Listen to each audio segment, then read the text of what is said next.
Ayo, apa rencana camilan buka puasanya? Apa? Gorengan? Ya nggak salah sih. Gorengan emang udah jadi makanan buka puasa favoritnya warga plus 62. Penjual gorengan pun menjamur tuh di pinggir-pinggir jalan. Bakwan, tempe, gehu, cireng. Beuh, sedep bener.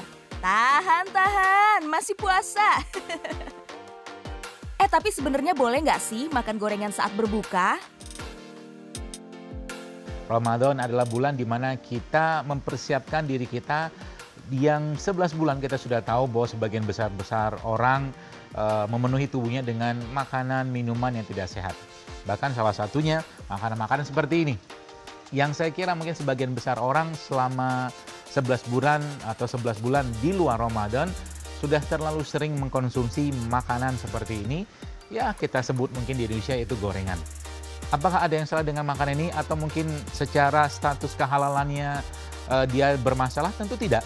Ketika Anda atau kita membelinya dengan harta yang halal atau kita mendapatkannya dengan harta yang halal dan ini pun dari bahan-bahan yang halal, maka statusnya halal. Pertanyaannya, sampai kapan kita mau menjadikan Ramadan kita tahun ini menjadi Ramadan yang biasa-biasa saja?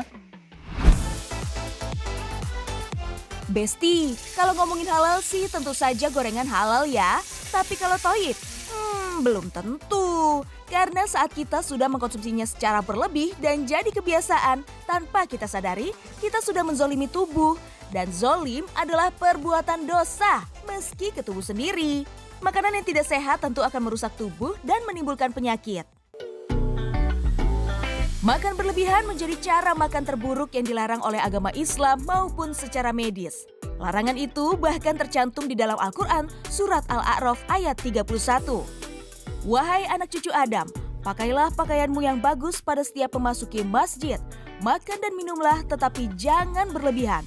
Sungguh, Allah tidak menyukai orang-orang yang berlebihan. Tapi kan gorengan enak ya, Besti. Jadi gini ya para bestiku sayang, ada beberapa bahaya kesehatan yang mengintai bila kamu terlalu sering makan gorengan. Apalagi dijadiin makanan untuk berbuka setiap hari. Pertama, gorengan dapat memicu peningkatan kadar lemak di dalam tubuh. Kita tahu gorengan diolah dalam minyak panas dengan jumlah yang banyak. Meski terlihat kering dan crunchy, kandungan minyaknya tetap ada. Ini juga yang membuat gorengan tinggi kalori. Selain itu, umumnya gorengan dilapisi tepung. Di dalam tepung tentu ada kandungan gula. Makin double-double deh tuh kalorinya. Tapi apesnya, makan gorengan banyak nggak bikin kita cepet kenyang. Yang ada kadar lemak yang tinggi bikin tubuh sulit mencerna. Gongnya bisa bikin konstipasi alias sembelit. Asam lambung meningkat, timbunan lemak meningkat, dan obesitas di depan mata. Subhanallah, ngeri-ngeri sedap ya Besti. Oh iya, gorengan juga mengandung senyawa acrolein yang merupakan jenis senyawa organik tak jenuh yang berasal dari minyak goreng yang sudah berkali-kali digunakan untuk menggoreng sampai-sampai tuh minyak berwarna hitam pekat.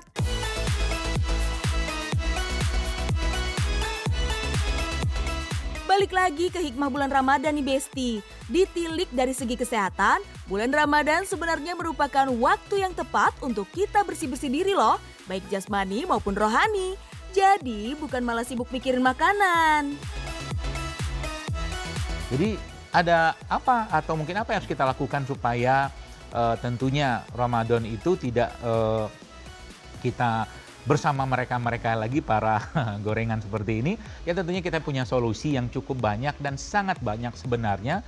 Salah satunya kita mengurangi minyak selama Ramadan, terutama minyak-minyak yang berasal dari minyak goreng. Makanan seperti ini ya mungkin saya ambil misalkan ini umbi seperti ini ya, ada ubi atau ubi jalar kayaknya ya. Ini bisa kita buat dengan cara atau dibuat jadi ubi rebus atau ubi kukus ya, atau mungkin yang suka ketan kayak begini ya. Ini kita bisa bikin jadi ketan yang dikukus ya, tidak ada minyak dan ya makanan-makanan di sini juga kita bisa dapatkan secara optimal tanpa kita perlu menggoreng seperti gorengan seperti ini. Jadi solusinya salah satunya adalah kita menggunakan makanan-makanan yang direbus dan jangan khawatir sama sekali. Oke? Kenapa? Banyak orang yang begitu susah hati meninggalkan gorengan. Kenapa saya katakan jangan susah hati? Karena sebenarnya makanan direbus pun atau katakanlah produk yang direbus pun tidak kalah sehatnya dan tidak kalah lezatnya, apalagi kita cocol dia pakai ya sambal-sambal yang kita bisa racik sendiri, atau mungkin kita taburin dengan kelapa, atau mungkin kelapa tadi kita taburin dengan katakanlah gula aren yang kita parut, juga sangat enak ternyata. Dan itu memberikan kekuatan yang luar biasa untuk tubuh kita sebagai salah satu sumber tenaga setelah kita berpuasa seharian. Besti, merubah kebiasaan itu memang tidak mudah ya. Tapi kalau nggak dari sekarang, kapan lagi? Kalau bukan kita, siapa lagi? Tenang Besti, gak ada masalah tanpa solusi. Salah satu solusi pengganti gorengan adalah dengan makan rebus-rebusan atau makanan yang dikukus. Ya, penikmat olahan rebus memang masih sangat sedikit. Ada yang bilang, duh udah kayak makanan orang tua aja deh. Oh, sabar Besti. Selain hemat minyak, makanan rebusan ternyata mengandung banyak manfaat loh. Pertama, membantu mempercepat penurunan berat badan. Makanan rebusan juga lebih mudah dicerna. Karena tak mengandung minyak, kulit dan rambut kamu pun akan lebih sehat bin glowing. Membantu mengatasi iritasi lambung, serta bagus buat bayi yang baru mulai MPASI. Selain itu, proses pengolahannya juga mudah. Makanan yang dikukus dan direbus juga sangat cocok dikonsumsi untuk kalian yang sedang membatasi asupan kalori dan lemak. Masya Allah. Nah, Dr. Zaidul juga mau kasih kamu resep nih, cara enak makan rebusan. Baik, bismillahirrahmanirrahim. Sebagaimana tadi kita membahas tentang si coklat-coklat yang ya tentunya berlimpah dengan lemak trans di situ, maka sebenarnya solusinya sangat mudah sehingga Ramadan tahun ini kita jadikan menjadi Ramadan yang lebih baik. Salah satunya dengan rebusan-rebusan seperti ini, dan jangan khawatir. Ya, sebagaimana orang Indonesia yang biasanya butuh dengan cocolan, ya, butuh dengan perlu dengan ya buat teman dari rebusan tadi. Ya, hari ini saya akan ajarkan cara membuat salah satu sambal atau sambal yang fenomenal, itu sambal kurma. Untuk membuat sambal kurma, bahannya gampang kok Besti. Kamu cuma butuh cabai rawit, cabai merah, bawang putih, tomat, kurma, dan garam. Setelah semuanya siap, ulek aja langsung sampai tingkat kehalusan yang kamu suka. Selain menambah cita rasa makanan, ternyata sambal juga banyak loh khasiatnya untuk kesehatan tubuh kita. Rasa pedas yang khas dapat memperlancar metabolisme tubuh, sangat baik untuk kesehatan jantung dan membantu meredakan peradangan.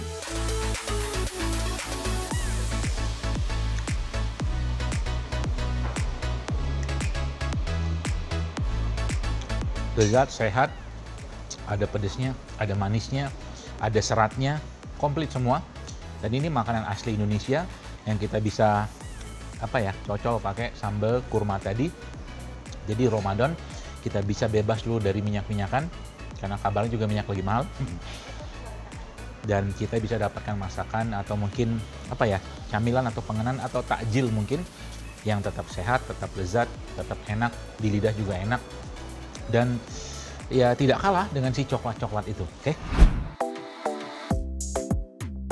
Nah, karena minyak goreng juga lagi mahal, ada baiknya nih kurangin makan gorengan. Gak usah drastis juga, ntar kaget lagi. Kalau biasa makan 5 biji, hari ini 2 aja. Besok 1 aja. Besok dan besoknya lagi. Ya gak usah lagi lah ya, kan udah tahu bahayanya. Apalagi buat para besti yang punya riwayat obesitas, kolesterol, dan asam lambung. Big no-no ya.